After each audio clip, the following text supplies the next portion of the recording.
सोचिए, एक ऐसा बोर्ड जो दुनिया में शांति लाने का वादा करे, लेकिन जिसके बनने से पहले ही पूरे दुनिया में एक नई बहस छिड़ जाए।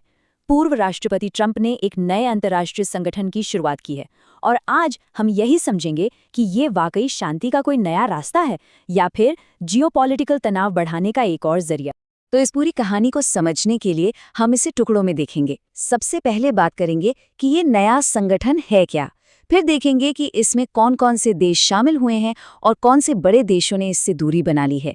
इसके बाद हम भारत के स्टैंड पर भी नजर डालेंगे और आखिर में ये सवाल उठाएंगे कि ये बोर्ड असल में दुनिया को किस ओर ले जा रहा है। तो चलिए सबसे पहले ये समझते हैं कि ये बोर्ड ऑफ पीस आखिर है क्या और ये बना कैसे। तो हुआ ये कि व्हाइट हाउस से एक बयान आया जिसने इस बात पर पक्की मोहर लगा दी। बोर्ड ऑफ पीस अब ऑफिशियली एक इंटरनेशनल ऑर्गेनाइजेशन है। बस एक दस्तखत ने इसे ग्लोबल स्टेज पर एक नई पहचान दे दी है। मतलब कागज पर तो इसका मकसद बहुत बड़ा है, दुनिया के झगड़े सुलझाना, लेकिन असल सवाल तो ये है कि ये काम कैसे करेगा और इसका असली मकसद क्या है।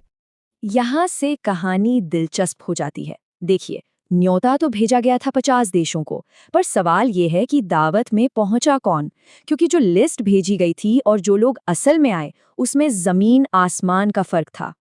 तो अब नजर डालते हैं उन देशों पर जिन्होंने इस नए बोर्ड में शामिल होने का फैसला किया। देखिए, स्विट्जरलैंड में जो पहली मीटिंग हुई उसके आंकड़े ही अपने आप में एक कहानी कहते हैं।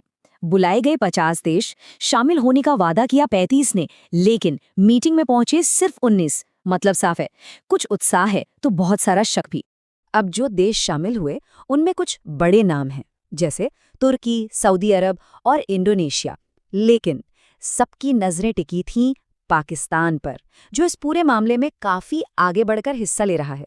और हाँ, इस बोर्ड में परमानेंट सीट की कीमत भी जान लीजिए, पूरे $1 अरब। अब जाहिर है ये सिर्फ एक फीस नहीं है, ये एक बहुत बड़ा फाइनेंशियल और पॉलिटिकल दाव है जो हर कोई खेलने को तैयार नहीं था। और इसी बीच इमरान खान की 2022 की एक पुरानी बात आज वायरल हो रही है।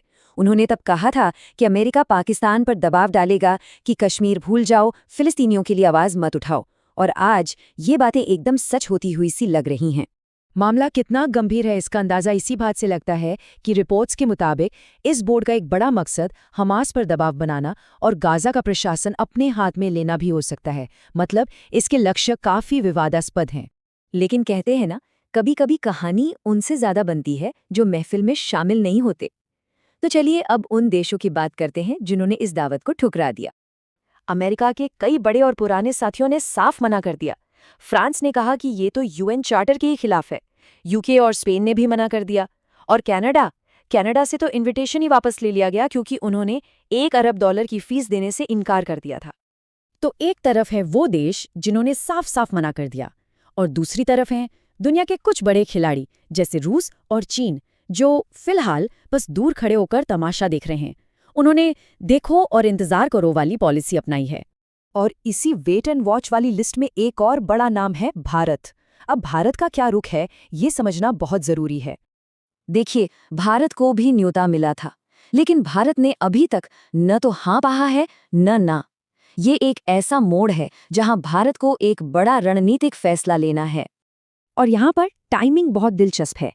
सोर्स ये बताते हैं कि जिस वक्त भारत को ये इनविटेशन भेजा गया, ठीक उसी समय अमेरिका में अडानी का मुद्दा फिर से जोर पकड़ने लगा।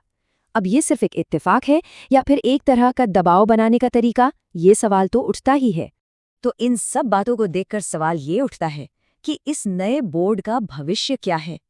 क्या ये अपनी बड़ी बड़ी बातों पर खरा उतर पाएगा?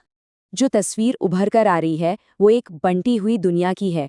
एक तरफ पाकिस्तान और तुर्की जैसे देश हैं जो इसका समर्थन कर रहे हैं, तो दूसरी तरफ फ्रांस, यूके, कनाडा जैसे देश हैं जो इसके खिलाफ हैं, और बीच में है भारत, चीन, रूस जैसे देश जो अभी चुप हैं। दुनिया साफ तौर पर दो खेमों में बटी दिख रही है। तो कुल मिलाकर कहानी यहाँ आकर अटक जाती है। एक तरफ तो है शांति लाने का एक बहुत बड़ा सपना, और दूसरी तरफ है कड़वी हकीकत जहाँ बड़े बड़े देश इसे मानने को तैयार नहीं है। मतलब सोच और सच्चाई में एक बहुत बड़ा फासला है। तो आखिरी सवाल यही है, क्या ये बोर्ड ऑफ पीस दुनिया में शांति का एक नया रास्ता खोलेगा या फिर ये दुनिया को और ज्यादा बांटने वाला एक नया जरिया बन जाएगा? इसका जवाब तो खैर वक्त ही देगा।